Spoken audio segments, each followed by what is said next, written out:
ఈ రోజు మనం తెలుసుకోబోయే టాపిక్ రక్తహీనత అనేటటువంటిది ఎందుకు వస్తుంది, రక్తహీనత గల కారణాలు ఏంటి. జనరల్ గా ఆరోగ్యవంతమైనటువంటి ఎర్ర రక్త కణాలను మన శరీరం తయారు చేయలేకపోయినా కూడా రక్తస్రావం అయినా కూడా రక్తహీనత వచ్చే అవకాశాలు ఉంటాయి. వీటితో పాటు శరీరంలో తగినంత ఐరన్ కానీ, ఫోలిక్ యాసిడ్ కానీ, జింక్ కానీ, విటమిన్స్ కానీ లేనప్పుడు కూడా రక్తహీనత వచ్చేటటువంటి ఛాన్సెస్ ఎక్కువగా ఉంటుంది. అండ్ దీంతో పాటు ఏదైనా కారణం వల్ల రక్తస్రావం అంటే ముఖ్యంగా పీరియడ్స్ టైంలో అధికంగా మెన్స్ట్రుయేషన్ అనేటటువంటిది ఎక్కువగా అవ్వడం వల్ల కానీ, మలంలో రక్తం పడడం వల్ల కానీ కూడా రక్తహీనత సమస్య ఏర్పడవచ్చు. అండ్ మనం తీసుకునేటటువంటి ఆహారంలో తగినంత పోషకాలు లేనప్పుడు కూడా రక్తహీనత సమస్య వచ్చేటటువంటి ఛాన్సెస్ ఉంటుంది.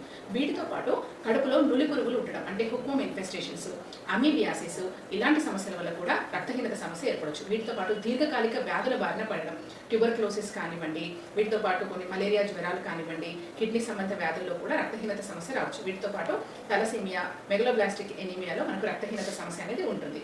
ఈ సమస్య ఉన్నప్పుడు వెంటనే డాక్టర్ని సంప్రదించాలి. Thank you for watching.